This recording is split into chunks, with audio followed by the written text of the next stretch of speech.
ধূমপান ও মদ্যপান স্বাস্থ্যের পক্ষে ক্ষতিকর। ইহা বিভিন্ন রোগব্যাধির কারণ।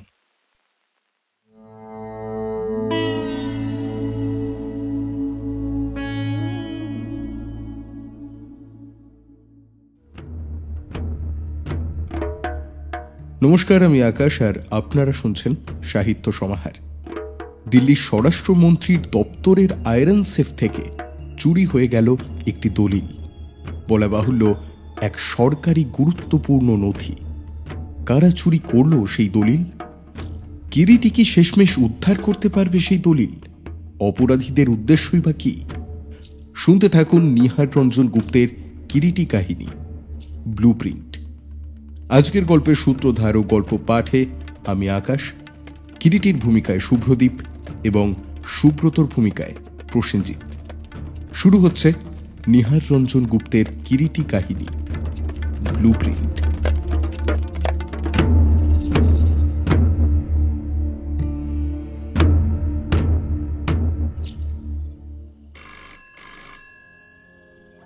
হঠাৎ একদিন দিল্লির স্বরাষ্ট্রমন্ত্রী দপ্তরের সেক্রেটারি মিস্টার সিং এর কাছ থেকে একটা জরুরি ট্রাঙ্ক কল এলো।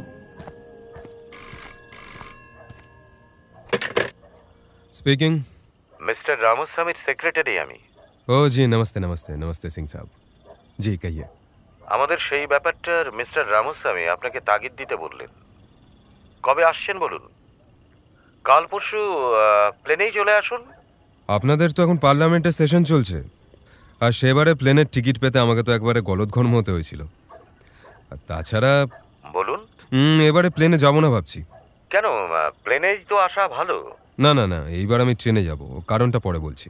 কিন্তু ভয় নেই মিস্টার সিং, আমি 2-3 দিনের মধ্যে হাজির হচ্ছি, জানিয়ে রাখবেন আপনার মিনিস্টার সাহেবকে। ও হ্যাঁ, আরেকটা কথা, হয়তো কোনো অন্য নামে বা অন্য পরিচয়ে যেতে পারি। But why? কারণটা পরে জানতে পারবেন। আচ্ছা, তাহলে ওই কথাই রইল। কিরিটি ফোনের রিসিভারটা নামিয়ে রাখল। পাশের সোফায় বসে কৃষ্ণা একটা বই পড়ছিল। জিজ্ঞাসা করল, কার ফোন গো? ইনি দিল্লির স্বরাষ্ট্র দপ্তরের সেক্রেটারি মিস্টার সিং। দিল্লি যাওয়ার জন্য জরুরি পরোয়ানা। সেই দলিলের ব্যাপারটা? কিরিটি সিগার কেস থেকে একটা সিগার তুলে নিয়ে তাতে অগ্নিসংযোগ করতে করতে বললে, মন্ত্রীমশাই খুব বেকায়দায় পড়েছেন এবার। কিন্তু মন্ত্রী মশাইয়ের অফিসের প্রাইভেট নিজস্ব চেম্বারের আয়রন সেফ থেকে গোপনীয় ডকুমেন্টসের ব্লুপ্রিন্ট চুরি যাই বা কি করে? শুধু কি চুরি, একেবারে বিদেশে পাচার। সত্যি সত্যিই পাচার হয়েছে নাকি? নিঃসন্দেহে। যাই বা কি করে? মির্জাফর, জগৎ শেঠ, উমিচাঁদ এদের বংশধরেরা তো একেবারে লুপ্ত হয়ে যায়নি। এরা এখনো বহাল তবিয়তে বিচরণ করে বেড়াচ্ছে। কি জঘন্য মনোবৃত্তি! নিজের দেশের এত বড় শত্রুতা! বিবেক, দেশপ্রেম বলে এদের কোনো কিছুর বালাই আছে নাকি? কবে যাবে? দেখি, কাল পরশু যেদিনকার টিকিট পাওয়া যায়। তা ট্রেনে যাচ্ছ কেন? প্লেনেই তো। না না না, প্লেনে যাওয়া মানে সকলের নজরে পড়ে যাওয়া কৃষ্ণা। বাইরে শীতের রাত ক্রমশ গভীর হচ্ছে। দিন কয়েক আগে 2 দিন ধরে বৃষ্টি হওয়ায় শীতটা বেশ যেন জাঁকিয়ে পড়েছে। সঙ্গে সঙ্গে কনকনে হাড় কাঁপানো হাওয়া সর্বক্ষণ। কৃষ্ণা বই থেকে মুখ তুলে কিরিটির দিকে তাকিয়ে বললে, এখানে এত শীত, দিল্লিতে যে কি শীত পড়েছে সেটা বেশ ভালোভাবে বুঝতে পারছি। কতদিন থাকবে দিল্লিতে? কেন বলো তো? কিরিটি কৃষ্ণার মুখের দিকে তাকালো। কৃষ্ণা বললে, ভালো লাগে না তুমি না থাকলে। বেশ, তুমিও চলো আমার সাথে, কটা দিনের জন্য ঘুরে আসবে। ধুর না। না না কেন? ভাবছি এবারে দেবেশের ওখানে গিয়েই উঠবো। সরকারি গেস্ট হয়ে যাচ্ছ, হয়তো তারা তোমার থাকবার জন্য অন্য ব্যবস্থা করবে, কোনো হোটেলে বা কোনো এমপি পাড়ার কোনো কোয়ার্টারে। তাছাড়া তুমি ব্যস্ত থাকবে। তা করলেই বা, আমি যদি দেবেশের ওখানে থাকি ওদের কি কোনো আপত্তি থাকবে নাকি? চলো, যাবে? না, এবার থাক। তুমি বরং সুব্রতকে নিয়ে যাও। তাকে তো নিয়ে যাচ্ছি, একাকে যাচ্ছে। কে জানে কতদিন থাকতে হবে সেখানে, কারণ জালটা বহুদূর পর্যন্ত বিস্তৃত বলেই আমার মনে হচ্ছে। কি করে বুঝলে? সেবারে মন্ত্রীমশাইয়ের সাথে কথাবার্তা বলে ওই রকমই আন্দাজ করেছিলাম।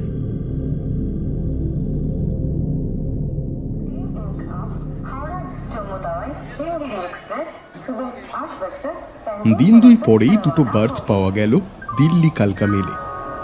কৃষ্ণা হাওড়া স্টেশনে এসে ওদের ট্রেনে তুলে দিল। ট্রেন ছাড়ার আগে সুব্রত বললে, তুমিও আমাদের সঙ্গে গেলে পারতে কৃষ্ণা। হ্যাঁ, হয়তো দিবারাত্র এখানে ওখানে ছোটাছুটি করবে, না হয় মুখ গোমড়া করে পাইপ টানবে আর ঘরের মধ্যে পায়চারি করবে। ওকে তো জানি। হাসছো কি? মাথায় যখন তোমার রহস্যের ভূত চাপে আয়নায় নিজের মুখের চেহারাটা তো আর কখনো দেখোনি? দেখলে বুঝতে। কিরকম দেখায় বলো তো? সুকুমার রায়ের ওই হুকুমুকো হ্যাংলার মতো নাকি? সাবধান কৃষ্ণা, কথাটা ওর অগণিত ভক্তের কানে গেলে তুমি ওর অর্ধাঙ্গিনী বলেও কিন্তু রেয়াত করবে না।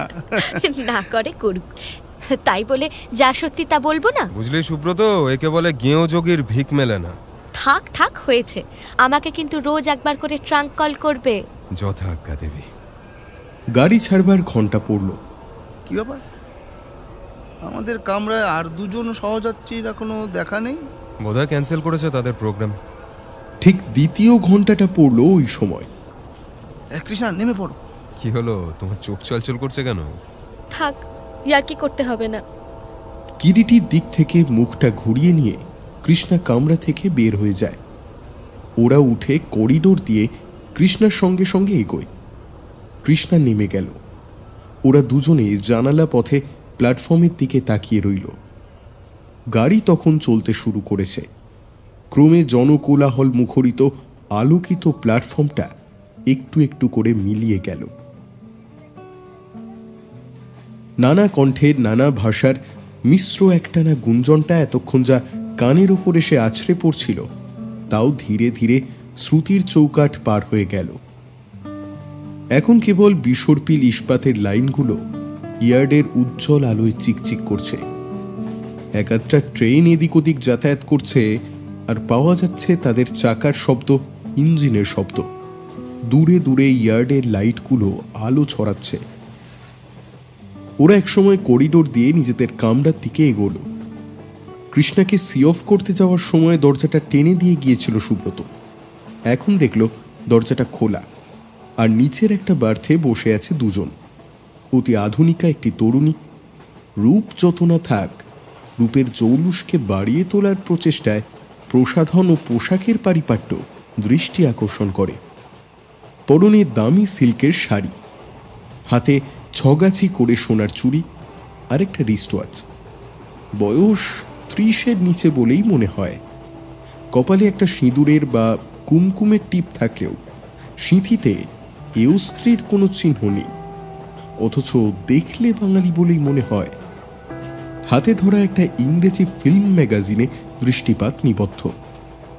পাশে একটা হ্যান্ডব্যাগ পড়ে আছে, হাতের দীর্ঘ নখগুলো ম্যানিকিওর করা। পাশে সামান্য ব্যবধানে যে ভদ্রলোকটি বসে, পরনে তার দামি স্যুট, দাড়ি গোঁপ নিখুঁতভাবে কামানো, বেশ হৃষ্টপুষ্ট লম্বা চেহারা, চোখে চশমা, মুখটা গোলকাল, হাতে জ্বলন্ত একটা সিগারেট। বয়স 35 থেকে 40-এর মধ্যে বলেই মনে হয়। পায়ের নিচে গোটা 2 স্যুটকেস, একটা বড় ফ্লাস্ক ও ছোট একটা বাস্কেট।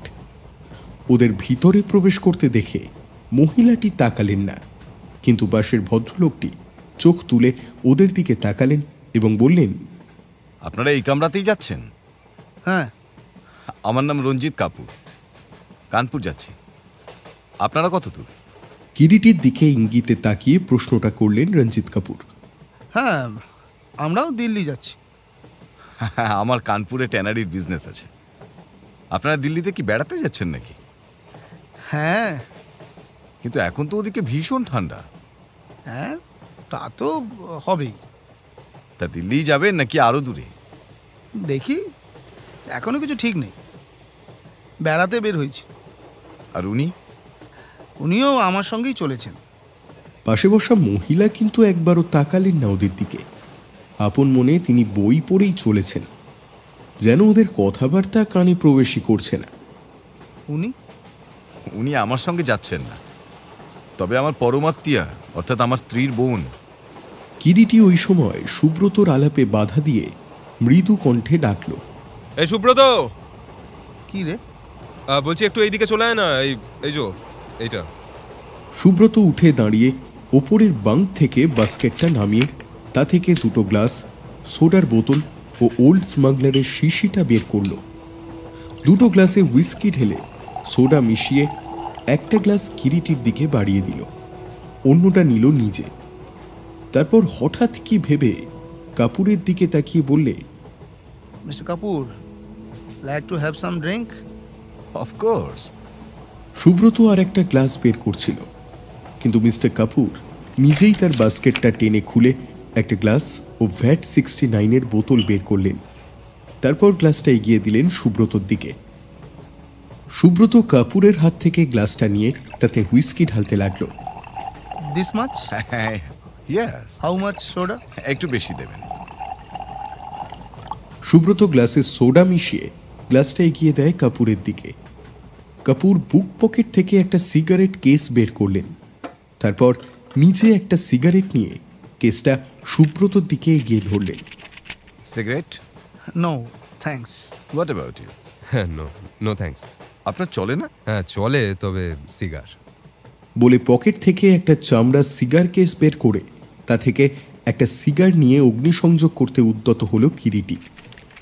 ভদ্রমহিলা কিন্তু একইভাবে তার হাতের ম্যাগাজিনটা পড়ে চলছিলেন। এতক্ষণ ওদের দিকে তাকাননি। হঠাৎ কিরিটি ভদ্রমহিলার দিকে তাকিয়ে বললে, আমরা আপনার কোনো অসুবিধা করছি না তো? ভদ্রমহিলা চোখ তুললেন। চোখে মুখে একটা চাপা হাসির বিদ্যুৎ যেন। না না, ক্যারি অন। তাছাড়া ওসবে আমি খুবই অভ্যস্ত। কিন্তু কেমন যেন বিশ্রী লাগছে। না না, তাতে কি হয়েছে? আপনাদের কিন্তুর কোনো প্রয়োজন নেই। আমাদের ওই কাপুর সাহেবটির জন্য আমরা ও ব্যাপারে রীতিমতো অভ্যস্ত হয়ে গিয়েছি। Yes, Shakuntala is quite habituated. কোনো উন্নাসিকতা নেই, হাজার হলেও এই যুগের তরুণী তো। এ যুগের তরুণীদের যেন একেবারে সব আদি অন্ত জেনে ফেলেছেন মশাই। বাহ, আপনি তো চমৎকার বাংলা বলেন। মানে বাংলা বলবো না কেন? আমি তো বাঙালি। হ্যাঁ মশাই, একেবারে 100% বাঙালি। আপনি? হ্যাঁ, ওর ভগ্নিটিও তাই, বাঙালি মেয়েই বিয়ে করেছি। ও তাই বলুন। না তাহলেও খারাপ লাগছে মিস্টার কাপুর। আমরা ড্রিঙ্ক করছি আর উনি চুপচাপ বসে আছেন। মিস আমার নাম শকুন্তলা চ্যাটার্জি। আমার ফ্লাস্কে গরম কফি আছে, আমি বরং কফি খাচ্ছি। বলতে বলতে শকুন্তলা ফ্লাস্কটা হাত বাড়িয়ে তুলে নিলেন। ক্রমশ চারজনের মধ্যে গল্প বেশ জমে উঠল। হঠাৎ এক সময় শকুন্তলা কথার মধ্যে বলে উঠলেন, আচ্ছা, if you don't mind mister Roy, আপনি কি এ সময় সত্যি সত্যি স্রেফ বেড়াতেই যাচ্ছেন দিল্লিতে? কেন বলুন তো? কারণটা ঠিক যেন বিশ্বাস করতে পারছি না। কেন বিশ্বাস করতে পারছেন না কেন? আপনার মতো লোক বিনা প্রয়োজনে এই প্রচণ্ড শীতে দিল্লিতে চলেছেন। আমার মতো লোক মানে? আপনি কি আমাকে চেনেন নাকি? আপনাকে কে চেনে না বলুন? দেখেই আপনাকে আমি চিনেছিলাম। কিন্তু সত্যি বলুন না, কেন এ সময় দিল্লি যাচ্ছেন? অনুমান করে দেখুন। কেমন করে অনুমান করব? কেন পারেন না? পারছি না। থট রিডিং করুন।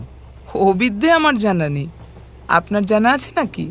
বেশ, বলুন তো এই মুহূর্তে আমি কি ভাবছি? আপনি ভাবছেন? বলুন বলুন না। আপনি ঠিক এই মুহূর্তে ভাবছেন যে ইয়েস, বলুন। যে কাজের জন্য আপনি যাচ্ছেন সেই কাজটা খুব সহজ হবে না। কি ঠিক বললাম তো? ভুল। ভুল? হ্যাঁ, কারণ কোনো কাজের জন্যই আমি। তবে এই সময় আপনি দিল্লি চলেছেন কেন? দিল্লি?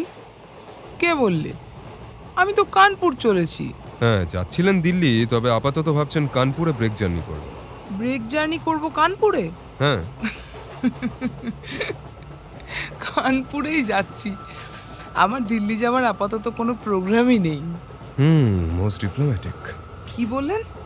না না, কিছু না। তবে এই কথাটা আমি জানি। কি জানেন? যে দিল্লিতে আবার আমাদের দেখা হবে, মিস। তা যদি হয় মিস্টার রায়, সত্যি খুব খুশি হব। আমিও। বাইরে ট্রেনের গতি কমে আসছিল।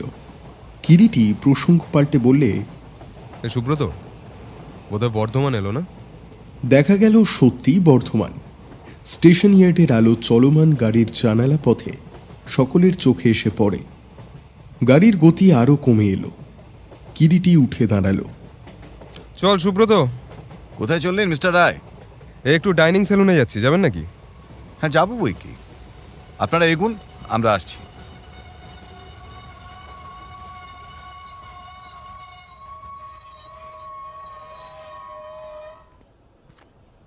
কিরিটি আর সুব্রত কামরা থেকে বের হয়ে গেল। তাদের গন্তব্য ডাইনিং সেলুন। ডাইনিং সেলুনে বেজায় ভিড়। টেবিলে টেবিলে যাত্রীরা সব বসে, কেউ খাচ্ছে, কারো খাওয়া শেষ, এবার উঠবে। কাঁটা চামচের ঠুংঠাং শব্দ, বহু লোকের মৃদু গুঞ্জন আর সিগারেটের ধোঁয়া। অনেকেই হাওড়া থেকে সরাসরি ডাইনিং সেলুনেই উঠেছিল। তারা টেবিল ছেড়ে উঠে পড়ল। কিরিটি আর সুব্রত দুজনে কোণের একটা টেবিল দখল করল।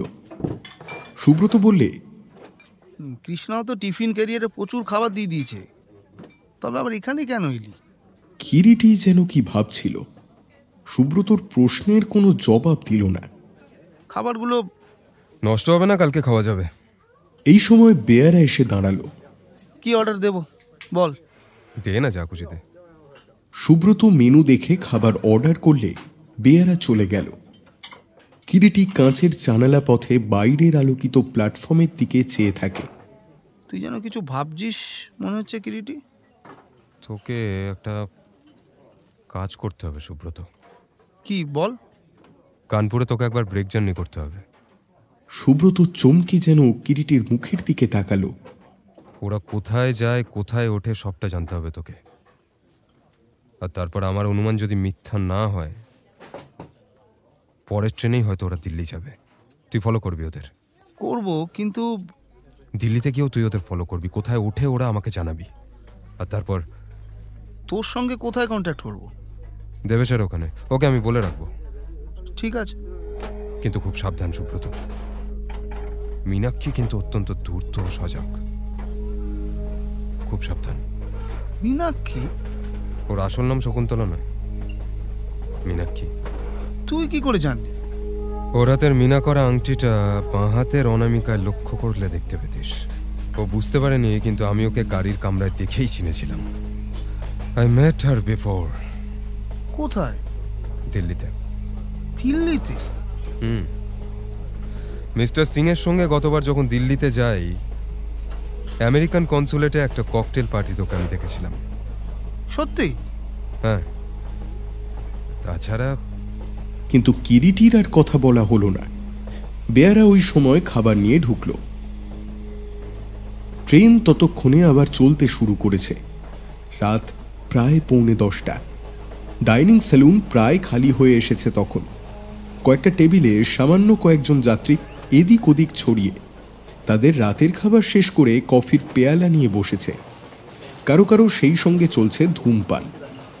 দ্রুত ধাবমান মেল ট্রেনের কাঁচের জানালা পথে শীতের স্তব্ধ রাত্রির চতুর্দশীর চাঁদের আলো যেন অলসভাবে গায়ে লিয়ে পড়ে আছে। মধ্যে মধ্যে এক একটা স্টেশন মেলগাড়িটা অতিক্রম করে চলছে। স্টেশনের আলো চকিতে যেন দেখা দিয়ে আবার দৃষ্টিপথের আড়ালে চলে যাচ্ছে।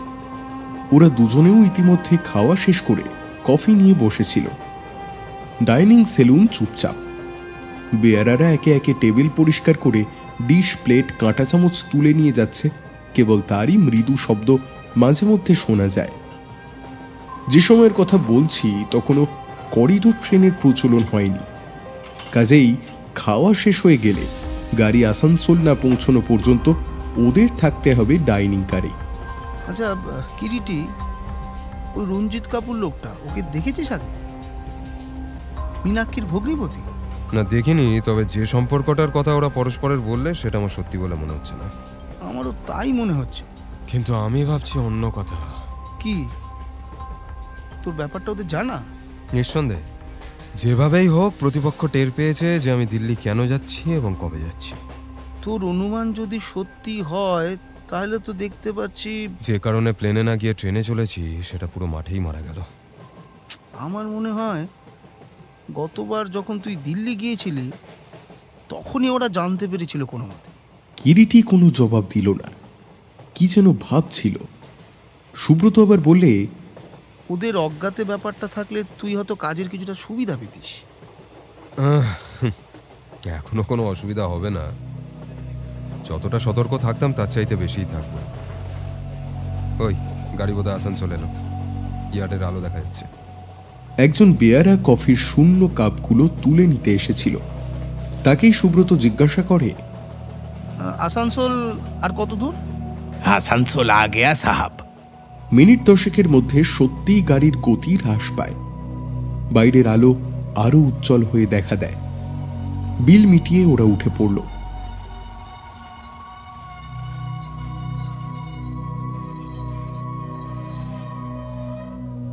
গাড়ি থামতেই ওরা ডাইনিং কার থেকে নামল। কনকনে শীত বাইরে, তবু তারই মধ্যে দেখা যায় প্ল্যাটফর্মে যাত্রীর ভিড়, ভেন্ডারদের চিৎকার। ওরা যখন এসে কামরায় ঢুকল, কাপুর উপরের একটা বার্থে আপাদমস্তক কম্বল মুড়ি দিয়ে শুয়ে পড়েছে, বোধহয় ঘুমিয়েও পড়েছে। শকুন্তলা কিন্তু তখনও শোয়নি। নিচের বার্থে একটা কালো রঙের গরম রাত্রিবাস গায়ে বার্থের উপর বিস্তৃত শয্যায় বসে কি একটা বই পড়ছে। ওদের ঢুকতে দেখে বললে, খাওয়া হলো রায় সাহেব? হ্যাঁ হয়ে গেল। কাপুর সাহেব দেখছি শুয়ে পড়েছেন। হ্যাঁ, ওর নেশাটা বোধহয় একটু বেশি হয়েছিল, খানা খেয়েই শুয়ে পড়েছে। ওর তো এতক্ষণে মধ্যরাত্রি। আপনি ঘুমোনি কেন? ট্রেনে চট করে আমার ঘুম আসে না। সুব্রত তার সুটকেস খুলে রাতের পোশাক বের করে কামরা থেকে বেরিয়ে গেল। কিরিটির রাত্রে স্নান করা অভ্যাস, তা কি গ্রীষ্ম কি শীত, স্নান না করলে রাত্রে তার ঘুমই হয় না। ফিরে এসে কিরিটি দেখল সুব্রত শুয়ে পড়েছে। খেয়াল করে দেখল শকুন্তলা দেবীও শুয়ে পড়েছেন। রাতও অনেক হয়েছে। কিরিটি বার্থে উঠে আলোটা নিভিয়ে দিয়ে গায়ে কম্বলটা টানতেই দু চোখে ঘুম জড়িয়ে এলো তার।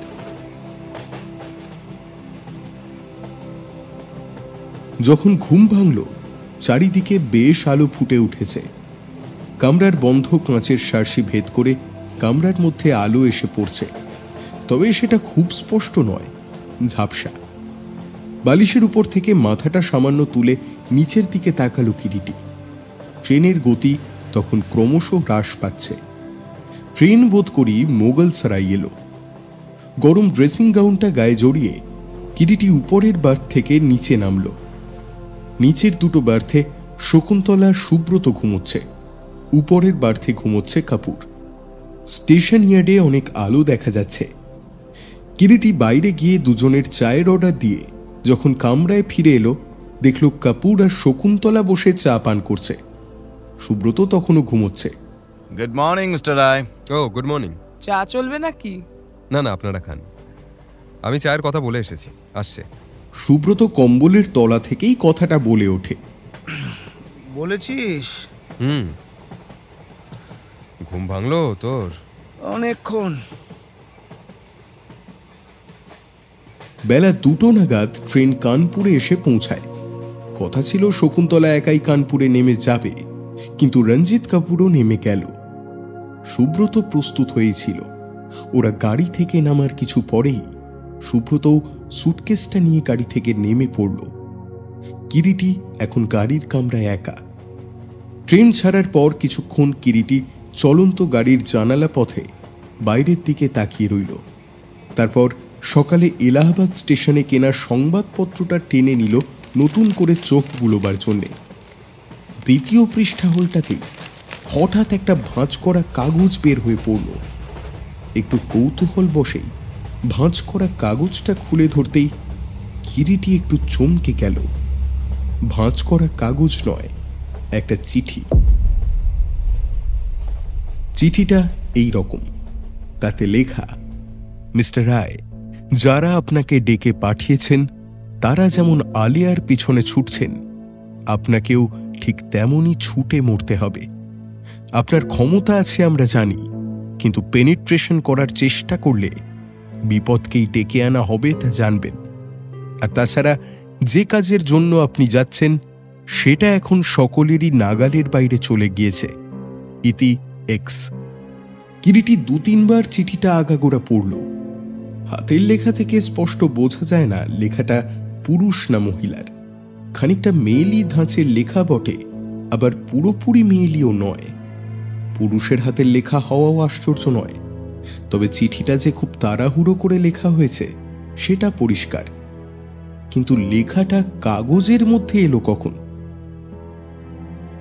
এখন আরো স্পষ্ট বোঝা যাচ্ছে ব্যাপারটা সত্যি খুব সহজ নয়। দপ্তর থেকে যে গোপনীয় দলিলটা চুরি গিয়েছে সেটার মূল্য বা গুরুত্ব সম্পর্কে এখনো বিশেষ কিছু জানে না কিরিটি। তবে দলিলটার যে বিশেষ একটা মূল্য আছে সেটা সে বুঝেছিল, নচেত অন্তত এই ব্যাপারে দিল্লিতে তার ডাক পড়তো না এবং সংশ্লিষ্ট দপ্তরও অতখানি উদ্বিগ্ন হয়ে উঠত না।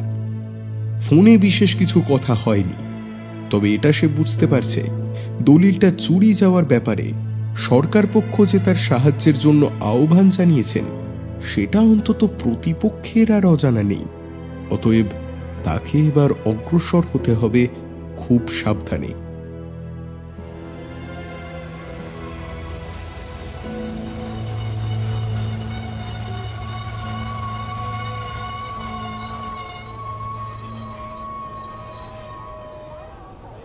একটু বেলা বাড়লে কিরিটি দিল্লি স্টেশনে অবতরণ করল। তাকে নিয়ে যাওয়ার জন্য হয়তো গাড়ি এবং তোক এসেছিল, কিন্তু কিরিটি সে সম্পর্কে কোনো খোঁজ খবরই নিল না। স্টেশন থেকে বের হয়ে একটা ট্যাক্সি নিয়ে রওনা দিল রায় সিনহা রোডের দিকে। মনে মনে সে স্থির করেছিল সোজা গিয়ে আপাতত তার বন্ধু দেবেশের ওখানেই উঠবে, তারপর অবস্থা বুঝে ব্যবস্থা। কিরিটি যখন দেবেশের ওখানে গিয়ে পৌঁছল, দেবেশ তখনও অফিসে বের হয়নি, নিচের বাংলোতে তার অফিস ঘরে বসে কাজ করছিল। গেটের ভিতর দিয়ে ট্যাক্সি ঢোকার শব্দে দেবেশ বেরিয়ে এলো। কিরিটিকে ট্যাক্সি থেকে নামতে দেখে দেবেশ রীতিমতো বিস্মিত হয়। কিরিটি তুই? হ্যাঁ, এই বেড়াতে এলাম কটা দিনের জন্য। ভেতরে ভেতরে গিয়ে কথা হবে। বলতে বলতে দুজনে এসে দেবেশের অফিস ঘরে ঢুকলো। তারপর কি ব্যাপার এই শীতের সময় হঠাৎ রাজধানীতে? কেন রে, শীতের সময় তোদের রাজধানীতে আসা বারণ নাকি? না না, তা নয়, তবে তবে কি? সত্যি বলতো ব্যাপারটা কি? তুই সত্যি সত্যি বেড়াতে এসেছিস? কেন বিশ্বাস করতে পারছিস না? ঠিক তাই। হ্যাঁ, কেন এসেছি সেইটা তুই নিশ্চয়ই জানতে পারবি। তার আগে একটু চায়ের ব্যবস্থা করতো। তোর গিন্নি কোথায়? সে তো এখানে নেই। নেই? না, মাসখানেকের জন্য কলকাতা গিয়েছে। বলতে বলতে দেবেশ কলিং বেল বাজালো। রামলাল, বেয়ারা রামলাল এসে ঢুকলো ঘরে। জি সাব। চা নিয়ে আয়। রামলাল বেরিয়ে গেল। দু একদিন থাকবি তো, না আজই চলে যাবি? দিন 10-12 হয়তো থাকবো। সঙ্গে মালপত্র কিছু নেই? হ্যাঁ আছে, ওই একটা সুটকেস আর একটা হোল্ডল। একটু পরে চা নিয়ে ফিরল রামলাল।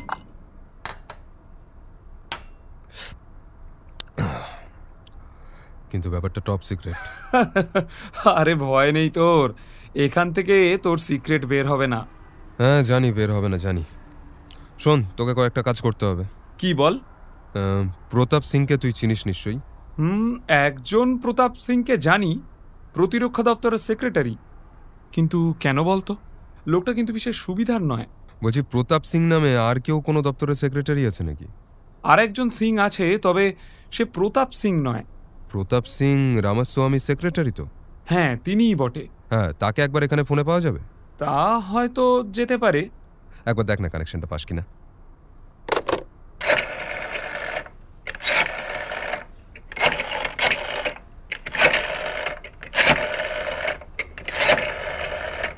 প্রতাপ সিংকে বাড়িতে নয়, তার দপ্তরেই পাওয়া গেল। ফোনটা দেবেশ কিরিটির হাতে তুলে দিল। Hello mister Singh, good morning. আমি রায়। মিস্টার রায়, কখন এলেন? কোন ট্রেনে, নাকি প্লেনে এলেন? হ্যাঁ, সকালে ট্রেনেই এলাম। আমার লোক আর গাড়ি ফিরে এলো। তারা বলল আপনাকে নাকি খুঁজে পায়নি। হ্যাঁ, খুঁজে পেলেন না তার কারণ হচ্ছে ইচ্ছা করেই ধরা দিইনি। ওহো, বুঝেছি। তা এখন কোথা থেকে কথা বলছেন? কোথায় উঠেছেন? সাক্ষাতে সব জানাবো। আপনার সাথে কোথায় কখন দেখা হতে পারে একটু যদি জানান মিস্টার সিং। বলেন তো, এই মুহূর্তেই হতে পারে, গাড়ি পাঠাতে পারি। আপনি তো জানেন how we are anxious to meet you. ঠিক আছে, এখন তো 10:45। 11টায় আপনার অফিসে মিস্টার গুলজার সিং নামে একজন যাবে। আচ্ছা, এই গুলজার সিং কে? সাক্ষাতেই তার পরিচয় পাবেন। কিরিটি ফোন নামিয়ে রাখল। বেলা ঠিক 11টা নাগাদ মিস্টার সিং এর বেয়ারা এসে সেলাম দিল। তার হাতে একটা চিরকুটে লেখা ইংরেজিতে গুলজার সিং। প্রতাপ সিং সেকেলে একজন দুঁতে আইসিএস অফিসার। বয়স 50-এর কিছু ঊর্ধ্বেই হবে, তবে চেহারাটা দেখে বয়সটা ঠিক ধরা যায় না। বেশ হৃষ্টপুষ্ট চেহারা, 6 ফুটের কাছাকাছি প্রায় লম্বা, পাঞ্জাবি শিখ হলেও দাড়িগোঁফ নিখুঁতভাবে কামানো, পরনে দামি গরম স্যুট, মাথার চুল ব্যাকব্রাশ করা, রগের দুপাশের চুলে পাক ধরেছে। প্রতাপ সিং টেবিলের উপর একটা ফাইল খুলে কী সব দেখছিলেন। May I come in sir? Yes, come in. Kiriti এসে ঘরে ঢুকল। ডোর ক্লোজার লাগানো দরজা নিঃশব্দে আপনা থেকেই বন্ধ হয়ে গেল। ঘরের মধ্যে এক কোণে ইলেকট্রিক হিটার বসানো। ঘরের বাতাস বেশ উষ্ণ, আরামদায়ক। কিরিটির পরনে দামি স্যুট, মুখে চাপদাড়ি, মাথায় পাগড়ি, চোখে কালো কাঁচের চশমা। প্রতাপ সিং কিন্তু চিনতে পারেন না কিরিটিকে, কারণ গতবারের বেশভূষা ছিল অন্যরকম। बैठिए साहब। কিরিটি মুখোমুখি একটা চেয়ারে বসল। আপনি মিস্টার রায়ের কাছ থেকে আসছেন? হ্যাঁ জি মিস্টার সিং। ইয়েস স্যার, বলুন। আমি রায়। Good heavens. এখানে যে কদিন থাকবো এটাই হবে আমার পরিচয়, কেমন? But why? প্রয়োজন আছে মিস্টার সিং, প্রয়োজন আছে। যাক, এখন কাজের কথা আসা যাক। কেউ এখানে আসবে না তো এখন? না না, আপনি নিশ্চিন্তে বলুন। তাহলে কাজের কথাটায় আসা যাক। বলছি, সে দলিলটা সম্পর্কে আর কোনো সংবাদ পাননি না? দলিলটা পাওয়া গিয়েছে মিস্টার রায়। পাওয়া গিয়েছে মানে? হাও? কোথায়, কিভাবে পেলেন? যে আয়রন সেফ থেকে খোয়া গিয়েছিল তার মধ্যে পাওয়া গিয়েছে। বলেন কি? কবে পেয়েছেন? দিন 2 হলো। কিন্তু আপনি তো আমাকে ফোনে সে কথা জানাননি। না, জানাইনি। তার কারণ? কি কারণ? কারণ যারা সেটা চুরি করেছিল তারা সম্ভবত তার একটা ব্লুপ্রিন্ট করে নিয়েছে। সত্যি? হ্যাঁ, তবে সেবারে আপনাকে বলেছিলাম সেটা হয়তো বিদেশে পাচার হয়ে গিয়েছে, কিন্তু আমরা ভালো করে সংবাদ পেয়েছি এখনো সেটা পাচার করতে পারিনি। আরে শিওর? নচেত বলবো কেন? মন্ত্রীমশাই এখন অফিসে আছেন? আপনার জন্য অপেক্ষা করছেন, তাকে আপনার কথা জানিয়েছি। তাহলে একবার চলুন, তার ঘরে যাওয়া যাক। এখনই যাবেন? হ্যাঁ, এখনই চলুন। দুজনে অতঃপর সিংয়ের ঘর থেকে বের হয়ে একটা লম্বা করিডোর অতিক্রম করে প্রতিরক্ষা মন্ত্রীর দপ্তরের সামনে এসে দাঁড়ালো। দরজার গায়ে লাল বাতি জ্বলছে, এঙ্গেজড। দরজার সামনে টুলের উপর যে বেয়ারা বসেছিল সে সিংকে দেখে উঠে দাঁড়িয়ে সেলাম দেয়। ঘরে কে আছে ব্রিজনাথ? সাহেব পার্সোনাল স্টেনো সাহেবকে কি সব যেন ডিকটেশন দিচ্ছেন। আপনি একটু দাঁড়ান, আমি দেখি। প্রতাপ সিং দরজা ঠেলে ঘরে ঢুকে গেল। মিনিট 2 বাদে একটি অতি আধুনিকা তরুণী হাতে কতকগুলো কাগজ নিয়ে বেরিয়ে গেল কিরিটির পাশ দিয়ে। কিরিটি যেন তরুণীটিকে দেখেও না দেখে মুখটা ঘুরিয়ে নেয়। প্রতাপ সিং দরজা খুলে কিরিটিকে ভেতরে আসতে আহ্বান জানান। চমৎকারভাবে সাজানো গোছানো ঘরটি কিরিটির অপরিচিত নয়। এর আগেও দিল্লিতে এলে ওই ঘরেই মন্ত্রীমশাইয়ের সঙ্গে আলাপ আলোচনা হয়েছিল। প্রতাপ সিং বোধহয় আগে থেকেই কিরিটির ব্যাপারটা রামাস্বামীকে জানিয়ে রেখেছিলেন। রামাস্বামী সাদরে আহ্বান জানালেন। Mister Roy, please be seated. কিরিটির সামনের চেয়ারটায় বসল। আচ্ছা মিস্টার সিং, তুমি তাহলে সেই জরুরি ফাইলটা যাতে আজই আমাদের প্রধানমন্ত্রীর দপ্তরে পৌঁছয় তার ব্যবস্থা করো। আমি ততক্ষণে ওনার সঙ্গে কথাটা সেরে নিই। Okay sir. প্রতাপ সিং ঘর থেকে বেরিয়ে গেল। আপনি এসে গেছেন মিস্টার রায়। আমি হাফ ছেড়ে বেঁচেছি। কি অসহ্য উদ্বেগের মধ্যে যে দিন রাত কাটছে। আপনার সেক্রেটারির মুখে শুনলাম যে আসল ডকুমেন্টটা পেয়ে গিয়েছেন। হ্যাঁ, তাতেই তো আরও আমার মাথা ঘুরতে শুরু করেছে। ঠিক যেখানে ছিল আয়রন সেফে, ঠিক সেইখানেই পেয়েছেন কি ডকুমেন্টটা? ঠিক তাই। এক্স্যাক্টলি হোয়ার ইট ওয়াজ। আরও নতুন করে গোলমাল দেখা দিয়েছে ওই দলিলটা আবার ফিরে পাওয়াতে। কেন? প্রধানমন্ত্রীর ধারণা। কি ধারণা? বুঝতে পারছেন না? যদিও রাদার ফ্যান্টাস্টিক, তাহলে তার ধারণা যারা হাত সাফাই করেছিল তারা নিশ্চয়ই তার একটা ব্লুপ্রিন্ট তৈরি করে নিয়েছে। হ্যাঁ, তার ধারণাটা মিথ্যা নাও হতে পারে। হ্যাঁ, হয়তো সত্যি সেটার একটা ব্লুপ্রিন্ট বের করে দলিলটা আবার যথাস্থানে রেখে গিয়েছে। কথাটা বলতে বলতে হঠাৎ যেন কিরিটি থেমে গেল। মনে হলো তার মাথার মধ্যে হঠাৎ যেন কোনো চিন্তা এসে উঁকি দিয়েছে। কি ভাবছেন মিস্টার রায়? কিছু না। আচ্ছা মিস্টার রামাস্বামী, হ্যাঁ বলুন। দলিলটা যে চুরি গিয়েছিল ব্যাপারটা কে কে জেনেছিল বলুন তো? ব্যাপারটা প্রথম থেকেই বুঝতেই তো পারছেন, সিক্রেট এবং কনফিডেন্সিয়াল রাখা হয়েছে। না, তবু কে কে জানতো? প্রধানমন্ত্রী, আমি আর আমার চিফ সেক্রেটারি প্রতাপ সিং ছাড়া আর কেউ জানে না। প্রতাপ সিংকে নিশ্চয়ই আপনি খুব বিশ্বাস করেন? Oh so he is above all suspicion. তা বলছিলাম, বলুন। দলিলটা যখন আপনি পেয়ে গিয়েছেন তখন তো আর আমার কোনো প্রয়োজন আছে বলে মনে হয় না। কি বলছেন মিস্টার রায়? দলিলের কপি যখন করে নিয়েছে সেটা পাচার হবেই। ও, আর একটা কথা। হ্যাঁ বলুন। হ্যাঁ, আমি যাব আপনার পার্টিতে, কিন্তু আমার পরিচয়টা যেন যথাসাধ্য গোপন থাকে। আপনি যেমন বলবেন মিস্টার রায় তেমনই হবে। আচ্ছা, আপনার ব্যক্তিগত সিকিউরিটির জন্য যদি কোনো পাহারার প্রয়োজন বোধ করেন আমাকে জানাতে কোনো দ্বিধা করবেন না মিস্টার রায়। না না, সেরকম কিছু আপাতত প্রয়োজন নেই। গাড়ি চাই না আপনার? না। আপনি উঠেছেন কোথায়? রায়সিনা রোডে। আপনার থাকার জন্য তো আমি আরো ভালো ব্যবস্থা করেছিলাম। না, তার প্রয়োজন নেই। ঠিক আছে, কিছু দরকার হলে আপনি সিংকে বলবেন। হ্যাঁ শিওর, জানাবো। এখন তাহলে উঠি। কিরিটি মন্ত্রীমশাইয়ের কাছ থেকে বিদায় নিয়ে ঘর থেকে বেরিয়ে এলো। বিকেলের দিকে এলো সুব্রত। দেবেশ এখনো অফিস থেকে ফেরেনি। শীতের বেলা ইতিমধ্যেই ম্লান হয়ে এসেছে। দেবেশের বসবার ঘরে চা পান করতে করতে ওরা গল্প করছিল। তারপর কি খবর বল সুব্রত? খবর বিশেষ কিছুই নেই। স্টেশন থেকে বেরোনো পর্যন্ত আমি ওদের ফলো করেছিলাম। তারপর? কিন্তু স্টেশনের বাইরে একটা গাড়ি ওদের জন্য অপেক্ষা করছিল। সে গাড়িতে চেপে হাওয়া হয়ে গেল। ওদের অনুসরণ করতে পারলি না? বিরাট সুপার লাক্সারি কার। গাড়ির নাম্বারটা ছিল দিল্লির। তাহলে সোজা দিল্লিতেই এসেছে। কতকটা যেন আত্মগতভাবেই কথাটা বলে কিরিটি। সাহেব অফিস থেকে ফোন করেছেন। কাকে? রায় সাহেবকে ডাকছেন। কিরিটি উঠে গিয়ে ফোনটা ধরল। কে? কিরিটি? হ্যাঁ, কি ব্যাপার? শোন না, গাড়ি পাঠিয়ে দিচ্ছি, চলে আয়। কোথায়? আয় না। কিরিটির মনে হলো দেবেশ যেন কোনো মতে কথাগুলো বলেই ফোনের কানেকশন কেটে দিল। ঘরে ফিরে আসতে সুব্রত বলল, দেবেশবাবু ফোন করেছিলেন কেন? বুঝলাম না ঠিক। বললে গাড়ি পাঠাচ্ছে, কোথায় যেন একটা যেতে হবে। কোথায়? না, তা তো কিছু বললো না। দেবেশবাবু জানেন কেন তুই এখানে এসেছিস? হ্যাঁ, বলেছি। কিরিটির পরনে একটা পায়জামা পাঞ্জাবি ও গায়ে শাল। সে তাড়াতাড়ি জামা কাপড় বদলে প্রস্তুত হয়ে নিল। একটু পরেই দেখা গেল হেডলাইট চালিয়ে গেট দিয়ে গাড়ি ঢুকছে। ওই গাড়ি বোধহয় এসে গেল, এই চলি। একজন নেপালি ড্রাইভার গাড়ি চালাচ্ছিল।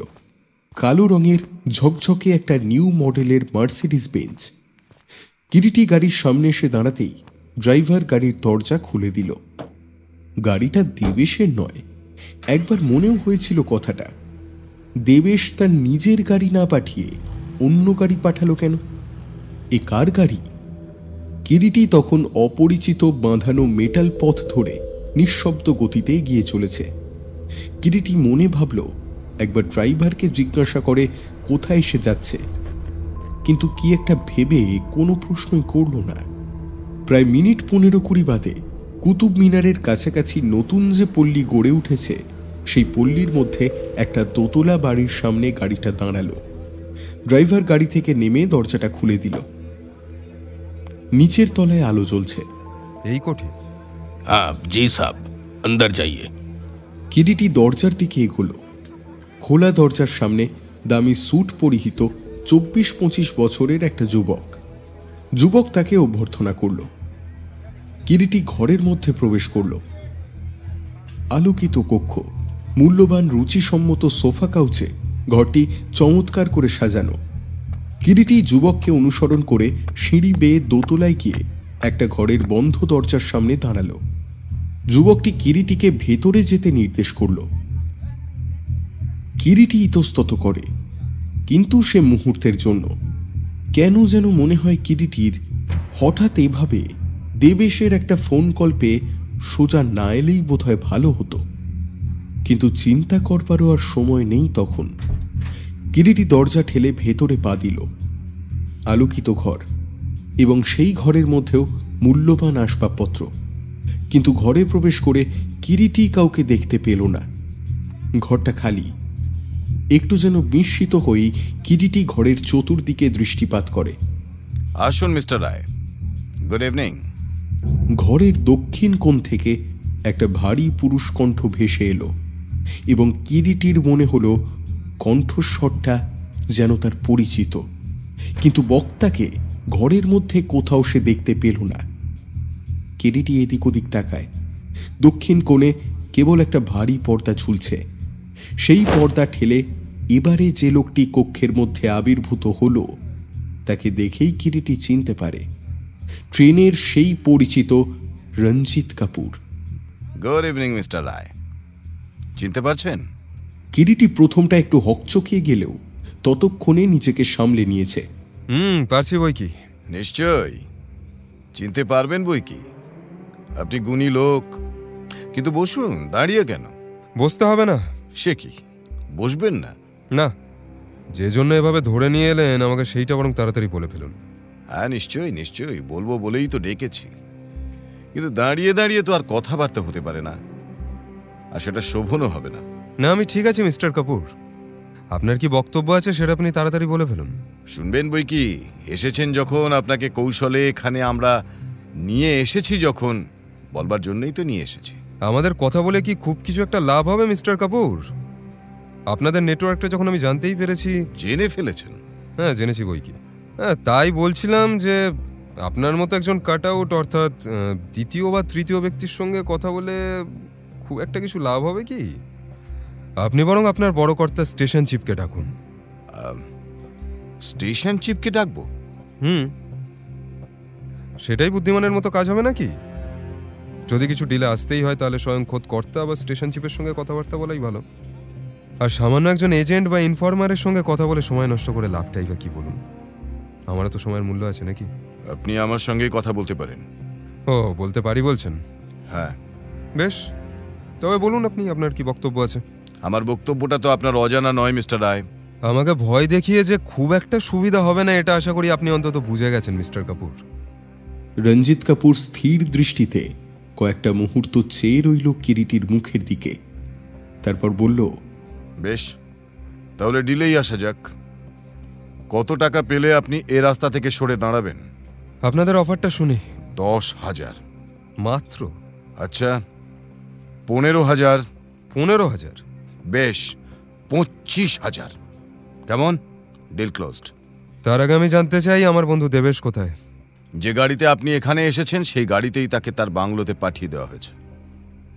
এতক্ষণে হয়তো তিনি বাড়িতে পৌঁছে গেছেন। কেমন করে বিশ্বাস করবো আপনার কথা?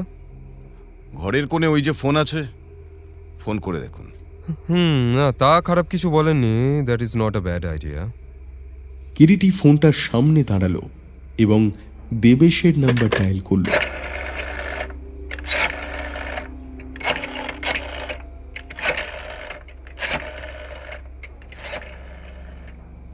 হ্যালো, কে বলছেন? রামলাল, আমি কিরিটি। সাহেব বাড়িতে পৌঁছেছে? এইমাত্র এলো একটা গাড়ি, দেখি বোধহয় সাহেবেরই।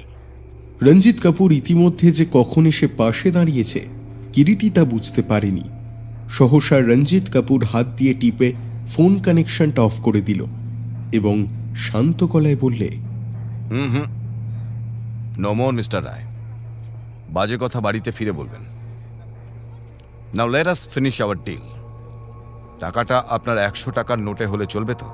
টাকা তো আমি এখানে নেব না মিস্টার কাপুর। এখানে নেবেন না, তবে কোথায়? হ্যাঁ, আপনি বুঝতেই পারছেন অতগুলো নগদ টাকা। তবে কিভাবে, কোথায় পেমেন্টটা করতে হবে বলুন। কলকাতায় নেব। কিন্তু তা তো সম্ভব নয়। সহসা ঘরের মধ্যে এক নারী কণ্ঠস্বর কিরিটির কানে আসে। কিরিটি ফিরে তাকায়। একজন ভদ্রমহিলা, বয়স 40-এর নিচে নয়, দামি জর্জেটের শাড়ি পরিধানে, চোখে মুখে উগ্র প্রসাধনের চিহ্ন, হাতে একটা কালো রঙের অ্যাটাচি কেস। মিসেস খান্না?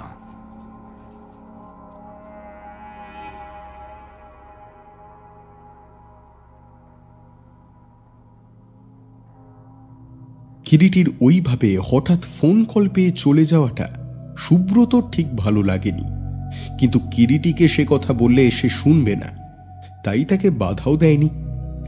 কিরিটির সঙ্গে সেও বাইরে গিয়েছিল। ড্রাইভার এবং গাড়ি অপরিচিত দেখে সে কিরিটিকে বাধা দেবে বলেও ঠিক করেছিল, কিন্তু সে কিছু বলবার আগেই ড্রাইভার দরজা খুলে দিতে কিরিটি গাড়িতে উঠে বসে। ড্রাইভার গাড়িটা ছেড়ে দেয়। সুব্রতর মনের মধ্যে একটা সন্দেহ জাগে, কেমন যেন অস্থির হয়ে ওঠে সে। আর কাল বিলম্ব না করে ঘরে ঢুকে সুটকেস থেকে লোডেড পিস্তলটা পকেটে পুরে সোজা গেট দিয়ে বেরিয়ে যায়। ভাগ্য ভালো বলতে হবে, বেরুতেই একটা খালি ট্যাক্সি পেয়ে গেল। সুব্রত ট্যাক্সিতে উঠে সামনের দিকে চালাতে ইশারা করে ড্রাইভারকে। কিরিটি গাড়ির নম্বরটা আগেই দেখে নিয়েছিল। কিছু দূর যেতেই অগ্রবর্তী গাড়িটা সুব্রতর নজরে পড়ল। ড্রাইভারকে সুব্রত অগ্রবর্তী গাড়িটাকে ফলো করতে ইশারা করল। অগ্রবর্তী গাড়িটা দীর্ঘ পথ অতিক্রম করে একটা বাড়ির সামনে এসে দাঁড়ালো। হাত 15-20 ব্যবধানে ট্যাক্সিটা দাঁড় করিয়ে সুব্রত ট্যাক্সি থেকে নামল। আপ ইধর ঠহরিয়ে, হাম আভি আতে হ্যায়। সুব্রত ইতিমধ্যে ড্রাইভারকে বলেছিল সে পুলিশের একজন অফিসার। ড্রাইভার সুব্রতর প্রস্তাবে কোনো আপত্তি জানায়নি। দূর থেকেই দেখতে পেল সুব্রত বাড়ির দরজা খুলে গেল। একজন স্যুট পরা লোক কিরিটিকে ভেতরে ডেকে নিল। দরজা আবার বন্ধ হয়ে গেল। গাড়িটা চলে গেল পিছনের দিকে। সুব্রত আবার এগিয়ে যায়, সামনে গিয়ে দাঁড়ায়, কিন্তু দরজার গায়ে ঠেলা দিয়ে বুঝতে পারে ভিতর থেকে দরজা বন্ধ হয়ে গিয়েছে। যেমন করে হোক সুব্রতকে বাড়ির মধ্যে ঢুকতেই হবে, কিন্তু কেমন করে ঢুকবে তা সে বুঝতে পারে না। বাড়িটার চারপাশ একবার ঘুরে দেখা যাক, অন্য কোনো প্রবেশ পথ পাওয়া যায় কিনা। সুব্রত বাড়ির পিছন দিকে গেল। বাড়িটা বোধহয় মাত্র কিছুদিন হলো হয়েছে। চারিদিকে এখনো রাবিশ, ভাঙা ইটের টুকরো, লোহার রড, স্টোন চিপস ছড়ানো। অন্ধকার রাত, ভালো করে কিছু দেখা যায় না। সন্তর্পণে পা ফেলে এগোয় সুব্রত। তারপর হঠাৎ এক সময় থমকে দাঁড়ায়। হাত 10 দূরে দাঁড়িয়ে আছে সেই গাড়িটা। খোলা একটা দরজা পথে বাইরে আলো এসে পড়েছে খানিকটা। গাড়ির সামনে বোধহয় ড্রাইভারটা দাঁড়িয়ে। কি করা যায় এখন? হঠাৎ এমন সময় ওর নজরে পড়ল দুজন লোক দুপাশ থেকে একজন স্যুট পরিহিত ভদ্রলোককে ধরে গাড়ির সামনে নিয়ে এলো। লোকটি মনে হয় ঠিক সুস্থ নয়, কেমন যেন টলছে। পাশেই গ্যারেজের মতো একটা ঘর। সুব্রত এগিয়ে গেল নিঃশব্দে গ্যারেজের পিছনে। ড্রাইভার ও অন্য দুজন তখন সেই লোকটিকে গাড়ির মধ্যে তুলতে ব্যস্ত। এই সুযোগে সুব্রত চকিতে এগিয়ে গিয়ে খোলা দরজা পথে বাড়ির মধ্যে ঢুকে পড়ল। সামনে সরু একটা প্যাসেজ, তারপরেই পাশাপাশি দুটো ঘর। দুটো ঘরের দরজাই বন্ধ।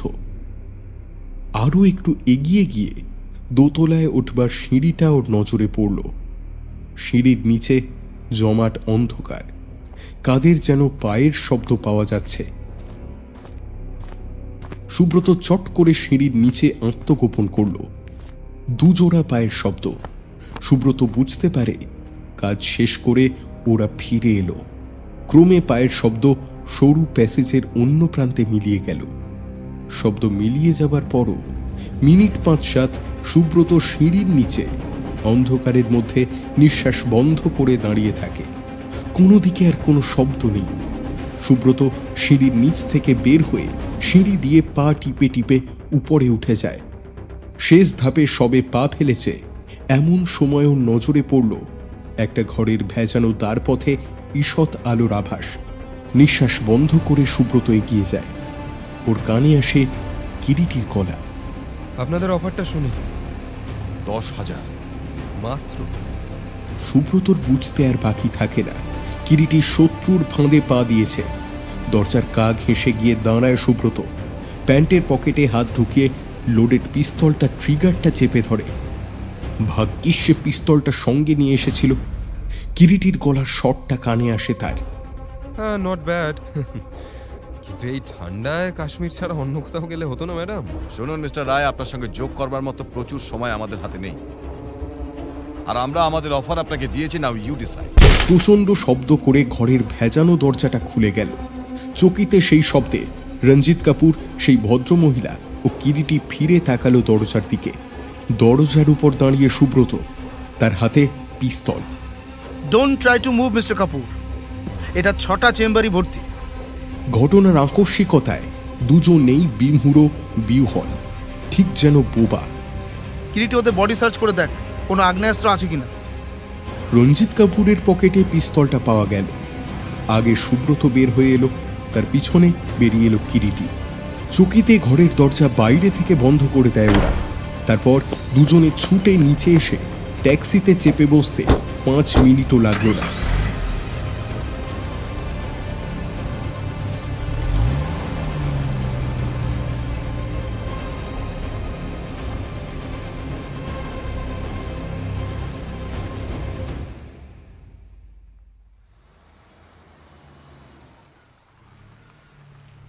রায়সিনহা রোডে যখন ওরা ফিরে এলো, রাত তখন 11:15। দেবেশকে বাইরের ঘরেই পাওয়া গেল। একটা সোফার উপর সে শুয়ে, পাশে একজন ডাক্তার। রামলালও সেখানে উপস্থিত। আপনাদের তো ঠিক চিনলাম না। আগে ইনি হচ্ছেন সাহেবের দোস্ত। কি ব্যাপার ডাক্তার? মিস্টার দাসকে কোনো ঔষধ খাওয়ানো হয়েছিল বা ইনজেক্ট করা হয়েছিল। রামলালের টেলিফোন পেয়ে যখন এলাম, দেখি he was in a semi conscious stage. পা খুব ফিভাল। এখন কেমন আছে? এখন অনেকটা ভালো। আপাতত ইনি এখানেই থাকুন, আরও কিছুক্ষণ পরে নিয়ে গিয়ে বেডরুমে শুইয়ে দেবেন। আর হ্যাঁ, 1 কাপ গরম দুধ দেবেন ওনাকে। জি সাহেব।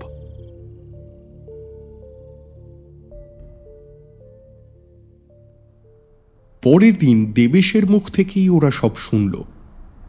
অফিস থেকে 5:15 নাগাদ বেরুতে যাব, এমন সময় মিনিস্টারের জরুরি ফোন আসে তার বাড়ি থেকে। তারপর বাইরে থেকে দেখি আমার গাড়িটা নেই। কি করি? জরুরি কল। তাড়াতাড়ি একটা ট্যাক্সি ওই দিকে আসতে দেখি। আসতে দেখে তাতেই উঠে বসি। আর তারপরই তুমি ওদের ফাঁদে পা দিলে। এক্স্যাক্টলি। ট্যাক্সিতে উঠতেই একজন অ্যাট দ্য পয়েন্ট অফ এ গান আমাকে চুপচাপ থাকতে বলে এবং আমাকে নিয়ে একটা বাড়িতে গিয়ে তোলে। সেখানে আবার 2 জন লোক ছিল। তারা অ্যাট দি পয়েন্ট অফ এ গান আমাকে দিয়ে তোকে ফোন করায়। কিন্তু তুই গেলে যে সেখানে বিপদে পড়বি কথাটা বলতে পারলাম না। বুঝতেই পারছিস আমার তখন কি অবস্থা। তুই গিয়েছিলি নিশ্চয়ই? হ্যাঁ, ভদ্রলোক ও ভদ্রমহিলার সঙ্গে কথাবার্তা হয়েছে। ভদ্রমহিলা? হ্যাঁ, ওই ম্যাডাম। তারপর? তারপর আর কি, মোটা টাকার অফার। বলিস কি? ডকুমেন্টে যে রীতিমতো মূল্যবান ছিল সেটা ভুলে যাচ্ছিস কেন? 25 পর্যন্ত উঠেছিল, হয়তো 50-এও রাজি হতো।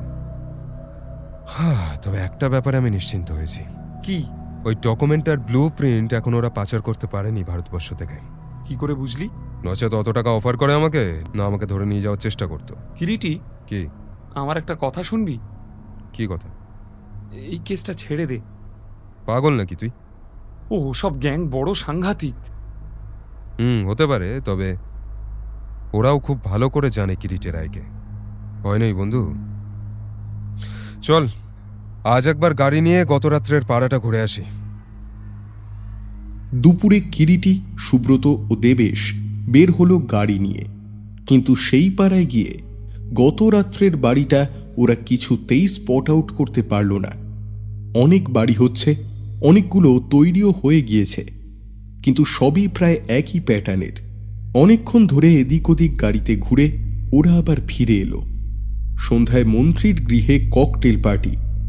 দুপুরে একবার কিরিটি বের হয়েছিল রামাস্বামীর সঙ্গে দেখা করতে। তাঁর অফিসের চেম্বারে বসেই দীর্ঘক্ষণ কথাবার্তা হলো। মন্ত্রীর ওখান থেকে ফিরতে কিরিটির প্রায় বিকেল 3:30 হয়ে গেল। দেবেশ ওই দিন অফিসে যায়নি। ক্রমে দিনের আলো নিভে এলো, ছোট শীতের বেলা ফুরিয়ে এলো। মন্ত্রীমশাই বলেছিলেন তিনি তাঁর গাড়ি পাঠাবেন, কিন্তু কিরিটি বলেছিল তার কোনো প্রয়োজন নেই। রাত 9টা নাগাদ কিরিটি আর সুব্রত তৈরি হয়ে বেরিয়ে পড়ল। দুজনেরই মুখে চাপদাড়ি, মাথায় পাগড়ি। গুলজার সিং আর হরবংশ সিং, অর্থাৎ ছদ্মবেশ। দেবেশের গাড়িতে করে ওরা বেরিয়ে গেল। তারপর কনট প্লেসে পৌঁছে ড্রাইভারকে বলে দিল রাত 10টার পর যেন সে গাড়ি নিয়ে রামাস্বামীর গৃহের সামনে গিয়ে ওদের জন্য অপেক্ষা করে। ওখান থেকে একটা ট্যাক্সি নিল ওরা। মন্ত্রী মশাইয়ের গৃহের সামনে এসে যখন ওরা পৌঁছল, রাত তখন প্রায় 9:30। দোতলার হল ঘরে পার্টির ব্যবস্থা হয়েছিল। ওরা যখন ঘরে গিয়ে ঢুকল, তখন সেখানে লোকে লোকারণ্য। প্রায় 30 নানা বয়সী পুরুষ ও নারী, সব দেশের ডিপ্লোম্যাটরাই সেখানে ভিড় করেছে। গুনগুন ও একটানা গুঞ্জন চলছে ঘরের মধ্যে। সিগারেটের ধোঁয়ায় একটা যেন কুয়াশা জমেছে। পূর্ব পরিকল্পনা মতো কিরিটি ও সুব্রত হলঘরের মধ্যে ঢুকে দুজন দুদিকে ছড়িয়ে যায়। রামাস্বামীর দৃষ্টি সজাগ ছিল। কিরিটিকে দেখতে পেয়ে রামাস্বামী এগিয়ে এলেন। Good evening mister Singh. Good evening mister Singh. আমার দিকে আপনি নজর দেবেন না mister Ramaswamy. You just look after your guests. Ramaswamy কথা মতো কাজ করলেন। চুপচাপ সরে গেলেন তিনি। কিরিটি চারিদিকে তাকিয়ে দেখতে লাগলো এবং পরক্ষণেই সে চমকে উঠল ভিড়ের মধ্যে শকুন্তলা অর্থাৎ মীনাক্ষীকে দেখে। শকুন্তলার পরিধানে আজ দামি সিফন, চোখে মুখে উগ্র প্রসাধনের প্রলেপ, সারা দেহে যৌবন যেন উপচে পড়ছে। রঞ্জিত কাপুরকে কিন্তু তার মধ্যে কোথাও দেখতে পেল না কিরিটি। কিরিটি শকুন্তলার উপরে তার দৃষ্টি রাখে। এক হাতে মদের গ্লাস, অন্য হাতে সিগারেট। বেশ স্বচ্ছন্দেই ধূমপান করছে শকুন্তলা। হঠাৎ শকুন্তলার পাশে এসে দাঁড়ালো রামাস্বামীর সেক্রেটারি মিস্টার সিং। দুজনে কথা বলতে বলতে ঘরের এক কোণে এগোতে থাকে। কিরিটি ওদের কাছাকাছি থাকবার চেষ্টা করে। হঠাৎ কিরিটির কানে এলো মিস্টার সিং শকুন্তলাকে বলছেন, মিস খাতুন, কালই তাহলে আপনি হংকং চললেন? ও ইয়েস। মিস খাতুন? তাহলে ভদ্রমহিলা হিন্দু নয়, মুসলিম। রাত 10:30 নাগাদ হলে এসে ঢুকলো রঞ্জিত কাপুর ও গত রাত্রে সেই মহিলা অর্থাৎ ম্যাডাম। রামাস্বামীর সেক্রেটারি মিস্টার সিং ওদের ঘরে ঢুকতে দেখে তাড়াতাড়ি এগিয়ে গিয়ে অভ্যর্থনা জানায়। ভদ্রমহিলার হাতে একটা বড় ঘড়ি। ঘড়িটা যেন সঙ্গে সঙ্গে কিরিটির দৃষ্টি আকর্ষণ করে। একটু পরে কিরিটি দেখে সেই মহিলা ও শকুন্তলা ভিড়ের একপাশে দাঁড়িয়ে পরস্পরের সঙ্গে কি যেন কথা বলছে। পার্টি ভাঙল প্রায় রাত 2টো নাগাদ। একে একে গেস্টরা বিদায় নিতে থাকে। কিরিটি এক সময় রামাস্বামীর সামনে এসে ফিসফিস করে বলল, একবার এক্ষুনি পাশের ঘরে চলুন মিস্টার রামাস্বামী, কয়েকটা কথা আছে আপনার সাথে। রামাস্বামী কিরিটিকে নিয়ে তার বেডরুমে গিয়ে ঢুকলেন। কি কথা বলুন তো? মিস খাতুনকে আপনি চেনেন? ওই মীনাক্ষী খাতুন? হ্যাঁ চিনি। কেন বলুন তো? কতদিন থেকে ওকে চেনেন? তা বছর 2 হবে। আচ্ছা, কোথায় থাকেন উনি? কাজ কি করেন? দেখুন, ঠিক কি করেন আমি জানি না, তবে সব এমবেসিতেই ওর যাতায়াত আছে। উনি যে কাল হংকং যাচ্ছেন আপনি জানেন? তাই নাকি? আপনাকে একটা সংবাদ নিতে হবে। কাল সকালে যেসব ইন্টারন্যাশনাল প্লেন ছাড়ছে তাদের মধ্যে কোন কোনটা হংকং টাচ করছে আপনাকে জানতে হবে। ঠিক আছে, যদি পারেন আজ রাত্রেই সংবাদটা আপনি আমাকে জানাবেন। ওকে, জানাবো।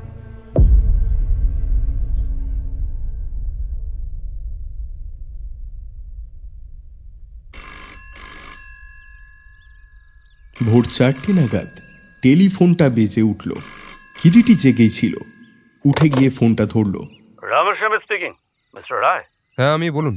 হ্যাঁ, একটা থাই প্লেন কাল সকাল 9:30টায় ছাড়ছে, সেটা হংকং টাচ করতে। ওকে, আর কোনো প্লেন? না। আচ্ছা, ঠিক আছে। আর একটা কথা, আপনার ইন্টেলিজেন্স ব্রাঞ্চের অফিসারকে বলবেন যে তিনি যেন প্রস্তুত হয়ে কাল 8:30 নাগাদ পালাম এয়ারপোর্টে উপস্থিত থাকেন। আপনি চতুর্বেদীকে চেনেন তো? হ্যাঁ, চিনি। তাকেই বলবো থাকতে। বেশ। বেলা 8টার আগেই কিরিটি এসে এয়ারপোর্টে উপস্থিত হলো সুব্রতকে নিয়ে। তার বেশভূষা আজ সম্পূর্ণ অন্য রকম, মরক্কো দেশীয় এক সুলতানের মতো। চোগা চাপকান, মাথায় হ্যাট, তার উপরে কালো মোটা কর্ড পেঁচানো চোখে কালো চশমা। চতুর্বেদীকে দেখা গেল সে ইন্টারন্যাশনাল কাউন্টারের কাছেই রয়েছে। সময় 8:25। দেখা গেল শকুন্তলাকে এয়ারপোর্টে এসে একটা দামি গাড়ি থেকে নামতে, তার হাতে একটা হ্যান্ডব্যাগ। টিকিট চেকিংয়ের পর শকুন্তলাকে দেখা গেল ঘন ঘন এদিক ওদিক অনুসন্ধানী দৃষ্টিতে তাকাচ্ছে, হয়তো কারোর জন্য অপেক্ষা করছে সে। কিরিটি দূর থেকে লক্ষ্য রাখে 9টা বাজতে মিনিট 10 আগে একটি বিশিষ্ট অ্যাম্বাসির গাড়ি এসে দাঁড়ালো এয়ারপোর্টের সামনে। সেই গাড়ি থেকে নামলো একজন মধ্যবয়সী ভদ্রলোক। ভদ্রলোক লাউঞ্জে এসে ঢুকতেই শকুন্তলা এগিয়ে গেল তার কাছে। চতুর্বেদীকে সঙ্গে সঙ্গে কিরিটি ইশারা করে। চতুর্বেদী প্লেন ড্রেসেই ছিল, তাড়াতাড়ি ওদের কাছে এগিয়ে যায়। কিরিটি শুনল শকুন্তলা সেই ভদ্রলোককে বলছে, মিস্টার আলম, আমার ঘড়িটা এনেছেন? মিস্টার আলম পকেট থেকে একটা হাতঘড়ি বের করে দিল শকুন্তলাকে। থ্যাঙ্কস, আসুন। আলম দুপা এগিয়েছে, তখনই চতুর্বেদী এসে শকুন্তলার সামনে দাঁড়ালো। Good morning miss Khatun. কে? চমকে ফিরে তাকায় শকুন্তলা। আমি ইন্টেলিজেন্স সার্ভিসের লোক, আপনাকে একবার আমাদের সাথে হেডকোয়ার্টার্সে যেতে হবে। But how that is possible officer? আমার প্লেন এক্ষুনি ছাড়বে। সে তো আমি জানি না ম্যাডাম, আমার উপর যা অর্ডার আছে তা। But why? কেন? এবার কিরিটি এগিয়ে এলো, চোখে কালো চশমাটা খুলে ফেলল সে। চিনতে পারছেন আমাকে মিস মীনাক্ষী খাতুন? কে আপনি? সে কি এত তাড়াতাড়ি ভুলে গেলেন? সারা রাত একসঙ্গে ট্রেন জার্নি করে এলাম দুজনে। মিস্টার রায়? আজ্ঞে হ্যাঁ, কিরিটি রায়। বুঝতেই পারছেন আপত্তি জানিয়ে এখানে আর কোনো লাভ হবে না। যদি কোনো সিন ক্রিয়েট করতে না চান অফিসারের সাথে ওদের হেডকোয়ার্টারে চলুন।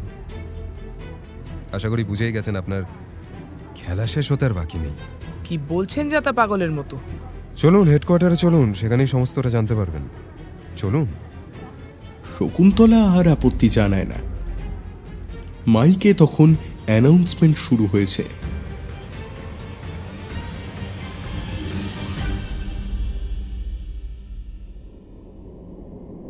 ইন্টেলিজেন্স সার্ভিসের হেডকোয়ার্টারে মীনাক্ষী খাতুনকে নিয়ে এলো ওরা। মীনাক্ষী বলল, নাও টেল অফিসার, এসবের মানে কি? আমাকে ধরে নিয়ে এলেন কেন? প্রথমে কিরিটি কথা বলল। মিস খাতুন, এবারে ডকুমেন্ট একটু বের করে দিন দেখি। ডকুমেন্ট? কিসের ডকুমেন্ট? কি বলছেন পাগলের মতো? পাগল যে আমি নই সেটা আপনি খুব ভালো করেই জানেন। এখন তাড়াতাড়ি ডকুমেন্টটা বার করে দিন, যেটা ভায়া হংকং একটি পররাষ্ট্রে পাচার হচ্ছিল। প্রতিরক্ষা দপ্তরের একটা জরুরি ডকুমেন্টের ব্লুপ্রিন্ট। আমি একটা ইম্পর্টেন্ট ডকুমেন্টের ব্লুপ্রিন্ট নিয়ে যাচ্ছিলাম পাচার করতে। কে বললে আপনাকে? অস্বীকার করার চেষ্টা করে কোনো লাভ হবে না মিস খাতুন। বেশ তো, আমার হ্যান্ডব্যাগ সার্চ করে দেখুন। তারপর তির্যক দৃষ্টিতে কিরিটির দিকে তাকিয়ে বললে, চান তো আমার বডিও সার্চ করতে পারেন। একজন মহিলাকে ডাকবো স্যার? ঊর্ধ্বতন অফিসার কিরিটির মুখের দিকে তাকালেন। বলছি তার আর প্রয়োজন হবে না মিস খাতুন। আপনার হাতঘড়িটা একটু খুলে দিন তো দেখি। হাতঘড়িটা? হেসে ফেলল মীনাক্ষী খাতুন। তাহলে এতক্ষণে আপনার ধারণা হলো মিস্টার রায়, আপনাদের বহু মূল্যবান ব্লুপ্রিন্টটা আমার হাতঘড়ির মধ্যেই আছে। কি হলো, দিন ঘড়িটা খুলে দিন, কুইক। এবারে কিন্তু মিস খাতুনের মুখখানা কেমন ফ্যাকাশে হয়ে যায়। কি হলো, দিন। দিচ্ছি। বলতে বলতে মিস খাতুন তার হ্যান্ডব্যাগটা খুলে কি একটা জিনিস চট করে বের করে মুখে পুড়ে দিল, এবং ঘরের মধ্যে উপস্থিত সকলে কিছু বোঝবার আগেই মীনাক্ষী খাতুনের দেহটা সশব্দে মেঝেতে পড়ে গেল। কিরিটি তাড়াতাড়ি ঝুঁকে পড়ে মীনাক্ষীর পালস দেখে, তারপর মাথা নেড়ে বলে, she is dead. Dead? Kiriti সে কথায় কোনো কান দিল না। মৃত মীনাক্ষীর হাত থেকে দামি রিস্ট ওয়াচটা খুলে নিল সে। তারপর রিস্ট ওয়াচটা দেখতে দেখতে বলল, কারোর কাছে একটা ছুরি হবে? চতুর্বেদী একটা ছুরির ব্যবস্থা করলেন। সেই ছুরির সাহায্যে ঘড়ির পেছনের ডালাটা খুলে ফেলতেই একটা মাইক্রোফিল্ম বেরিয়ে এলো। Here you are mister Chaturvedi. এই ফিল্মের মধ্যেই ব্লু প্রিন্টের ফটো আছে। কিরিটি বলতে বলতে ফিল্মটা চতুর্বেদীর হাতে তুলে দিল। ম্যাগনিফাইং প্রজেক্টরের সাহায্যে বোঝা গেল কিরিটির অনুমান ভুল নয়, ফিল্মের মধ্যেই রয়েছে ব্লু প্রিন্ট।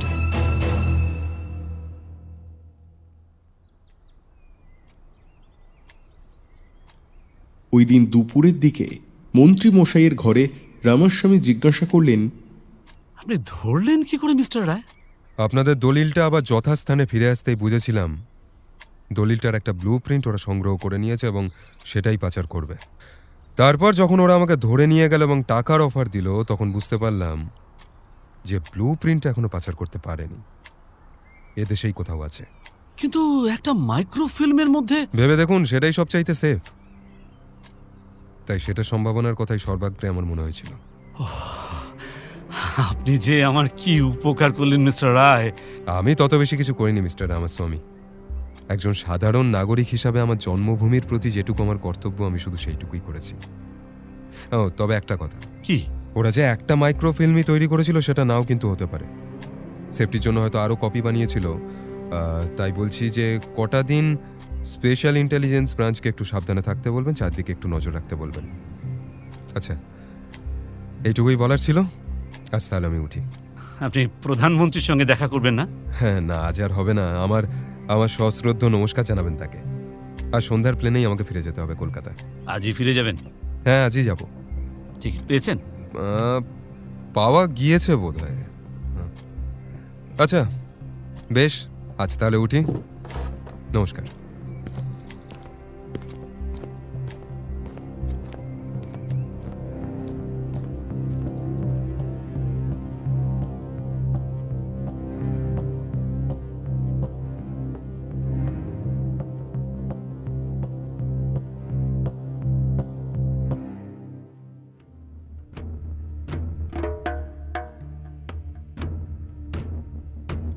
শুনছিলেন নিহার রঞ্জন গুপ্তের কিরিটি কাহিনী ব্লু প্রিন্ট। আজকের গল্পের সূত্রধার ও গল্প পাঠে আমি আকাশ।